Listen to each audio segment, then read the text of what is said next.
Olá pessoal, hoje vamos introduzir de fato ao tema circuitos de primeira ordem e nosso primeiro objeto de estudo vai ser o circuito RC sem fonte. Para quem assistiu a última aula, se não assistiu, vale a pena assistir, sobre a introdução ao circuito de primeira ordem. Esse circuito é um tipo de circuito no qual a excitação vem a partir das condições iniciais do elemento armazenador de energia, nesse caso, o capacitor. Então vamos lá.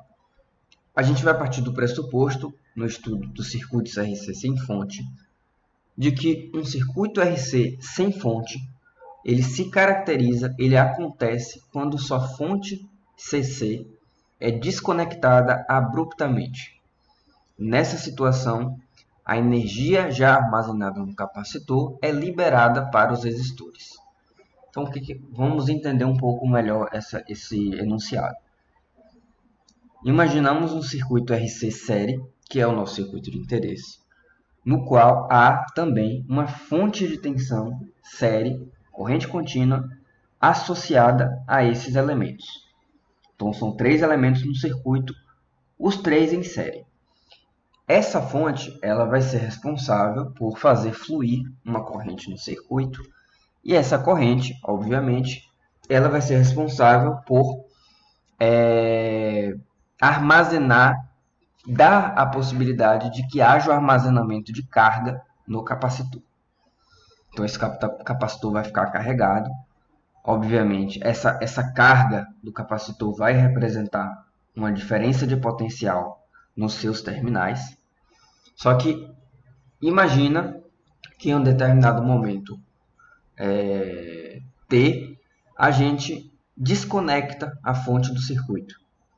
Se a gente desconecta a fonte do circuito em um tempo, por exemplo, t igual a zero, no tempo t igual a zero mais, imediatamente posterior, vai haver ainda uma carga armazenada no capacitor. Justamente porque a tensão no capacitor ela não varia abruptamente. Então, mesmo que a gente desconecte a carga, existe uma carga. Mesmo que a gente desconecte a fonte de tensão, há uma carga armazenada no capacitor. Essa carga tendencialmente tende a se dissipar. A corrente, né, na verdade, que o capacitor vai ser capaz de liberar através dessa carga, ela vai se dissipar no resistor com um determinado tempo. Mas no momento inicial, imediatamente posterior, do qual a fonte CC é desconectada, há carga, há energia armazenada no capacitor. E é exatamente esse momento que estamos interessados aqui, em entender como é que essa carga inicialmente armazenada pode ser dissipada a partir de um determinado tempo. Então, nosso objetivo vai ser determinar a resposta do circuito. Nesse caso, no caso do capacitor, a resposta que iremos tentar descobrir é a tensão nos terminais do capacitor imediatamente depois da fonte CC ser desconectada. Uma expressão de tensão, que depende do tempo, obviamente, que represente o capacitor. E aí, se a gente encontrar essa expressão V de T, a gente vai encontrar a expressão da corrente que flui no capacitor. Haja vista que existe aquela relação de que a corrente ela é dada por capacitância multiplicado pela taxa de variação, pelo diferencial dV dt. Então, se a gente sabe quem é V de T, a gente diferencia e a gente multiplica pela capacitância e conseguimos encontrar uma expressão para a corrente. E aqui a gente vai só lembrar que a corrente é dada pela variação da carga com relação ao tempo. Por isso que se há uma determinada carga armazenada no capacitor em um determinado tempo, imediatamente posterior ao qual a fonte é desconectada, se há carga, essa carga, ela, por variar no tempo, vai permitir o fluxo de corrente. Então, é esse momento que estamos interessados. Então, vamos definir, primeiramente, um intervalo em que a análise que estamos estudando vai ser feita. Vamos dizer que a análise do comportamento do capacitor será feita de um tempo inicial, T0, que vai ser igual a zero, nossa referência, até um tempo final t. E aí a gente pode, com base nisso, definir as condições iniciais do capacitor. Vamos dizer, por exemplo, que o V de zero, ou seja, a tensão no capacitor no instante zero, que é o instante imediatamente posterior ao qual a fonte é desconectada, é V0. É um valor fixo que vamos chamar de V0. E a energia, por exemplo, seria como a equação da energia é C vezes tensão ao quadrado dividido por 2, a energia inicial seria dada por essa equação aqui, de forma que a gente substitui o V pela tensão naquele momento, que é V0 nas condições iniciais. Então, se, por exemplo, realmente houve uma fonte conectada ao circuito RC, ela foi desconectada em um determinado tempo imediatamente anterior ao tempo zero que a gente está tomando como referência, vai existir uma tensão nos terminais do capacitor. Agora, por exemplo, se a gente tivesse um circuito RC que nunca foi conectado numa fonte, quem seria nosso V0? Zero, justamente porque não houve nenhuma excitação inicial para que houvesse um armazenamento de carga no capacitor. Então, vamos tentar deduzir equações que caracterizam a resposta para esse circuito aqui. Vamos partir primeiro da lei dos nós. Se a gente for aplicar a lei dos nós aqui, vemos que existem duas correntes no circuito. Essas correntes elas apresentam a mesma magnitude, mas sentidos diferentes. A corrente IC ela está entrando no capacitor e a corrente IR entrando no resistor. Então, a gente pode dizer tranquilamente que IC é igual a menos IR, ou IC mais IR igual a zero. Então, é justamente isso que a gente faz aqui.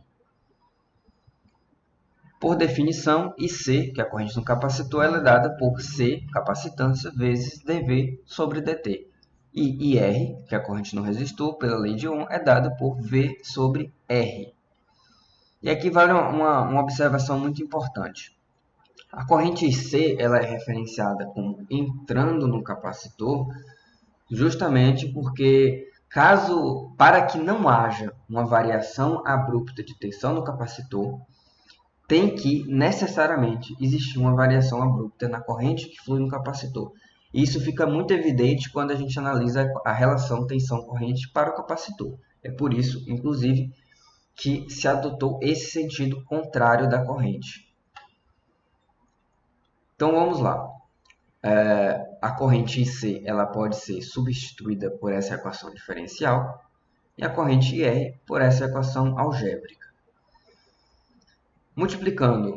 Dividindo, na verdade, cada termo por C, chegamos a essa relação aqui. É uma equação diferencial de primeira ordem, porque o diferencial ele é de primeira ordem. E a derivada da tensão está envolvida com relação ao tempo. E aí vamos resolver essa equação diferencial de primeira ordem. Aqui a gente passou esse termo para o outro lado da equação e dividiu tudo por V, que é a tensão. No final das contas, teríamos essa equação aqui. E aí, se a gente integrar cada um dos lados da equação, para que a gente consiga substituir esse diferencial dv, dt, e tirar ele da relação, né? A gente pode integrar ambos os lados e fazendo isso, a gente chega nesse resultado aqui. No final das contas, a gente pode passar esse termo para o lado de cá, usar a propriedade do logaritmo e chegamos nessa relação aqui. Dessa relação, se a gente isolar o V, a gente vai chegar nessa relação aqui. Então, a gente vai chegar na relação, uma equação que expressa uma tensão em função do tempo que depende de um termo A e, número de Euler, elevado a menos T sobre RC.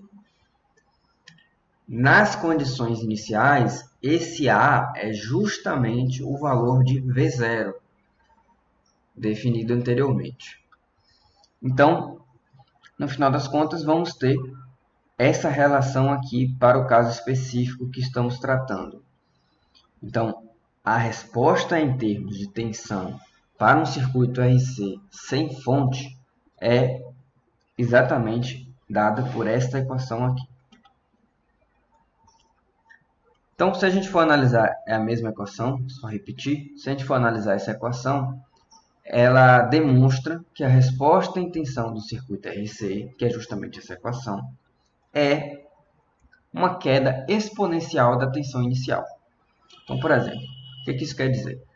Vamos tentar fazer um gráfico V em relação a T para essa expressão aqui.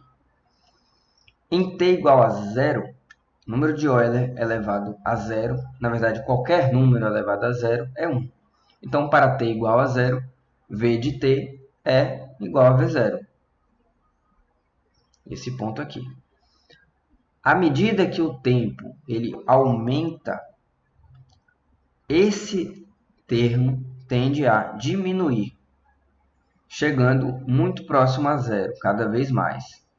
Então, conforme o tempo vai passando, esse termo tende a zero e um número V0, no caso, multiplicado por um termo que tende a zero, vai ser um número muito baixo.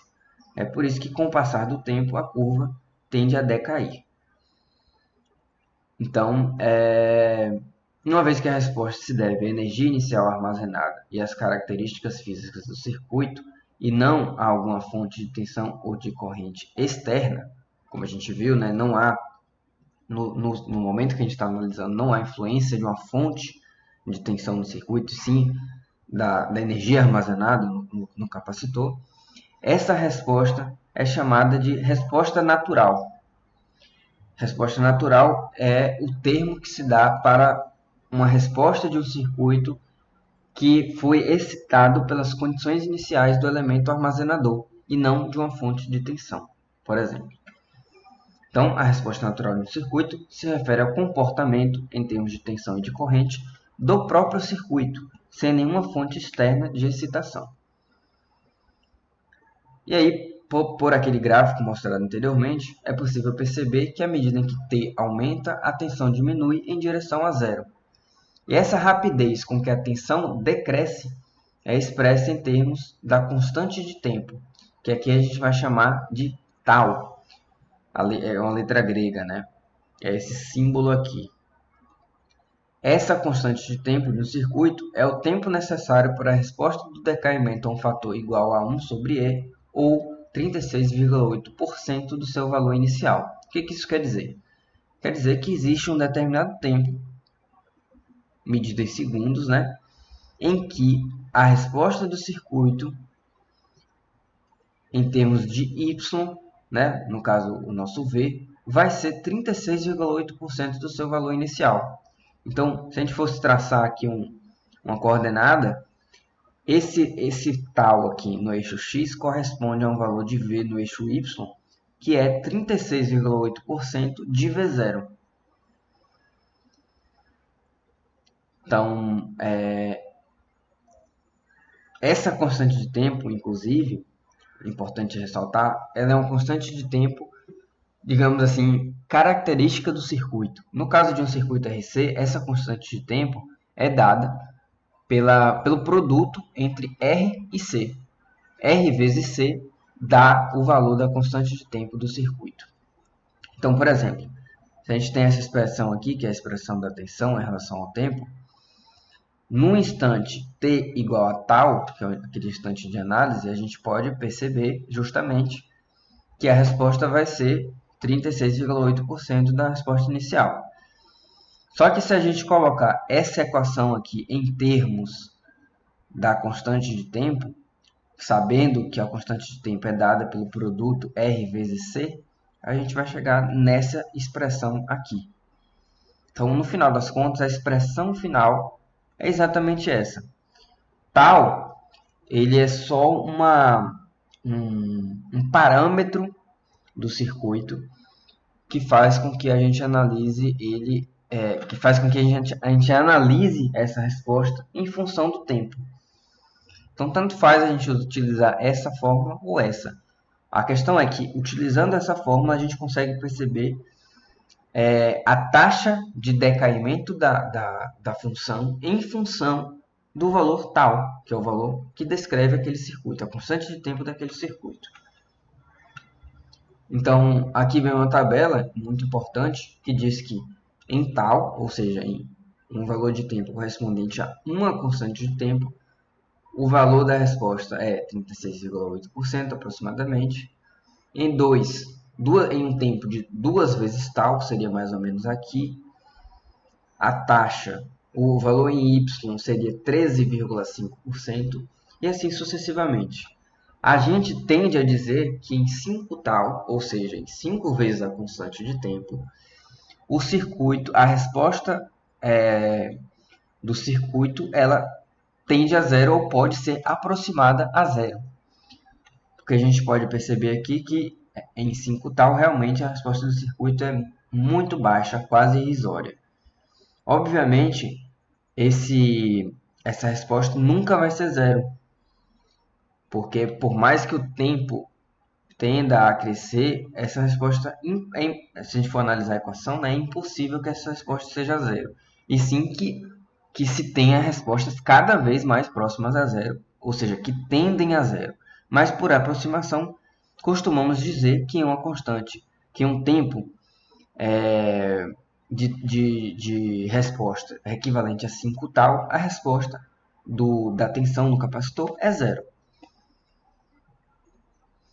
E aqui tem uma regra geral, né, para análise desse tipo de circuitos RC sem fonte. Primeiro, o segredo para se trabalhar com um circuito RC sem fonte é encontrar, primeiro, a tensão inicial, V de zero, que vai ser o nosso V0, né, no capacitor, e depois disso encontrar quem é a constante de tempo tal do circuito. Com esses dois itens, já vamos ter a resposta da tensão no capacitor. Afinal de contas, a tensão no capacitor é dada por V0, um parâmetro que a gente vai ter, E elevado a menos T, sobre tal, que é uma incógnita, que nesse caso teríamos também. Então, a gente já teria, encontrando esses dois parâmetros, a gente já poderia dizer qual é a tensão no capacitor, expressa em função do tempo. E assim, se a gente obter essa tensão no capacitor, obviamente, a gente pode obter outras variáveis do circuito, como por exemplo a corrente no capacitor, a tensão no resistor, a corrente no resistor, etc. A gente poderia determinar essas grandezas. Então, é isso, pessoal. Na próxima aula vamos ver exemplos. Afinal de contas, esse é um assunto um pouco abstrato, talvez. E exemplos, eles podem fazer com que se elucide melhor tudo que foi tratado até aqui. Então, até a próxima.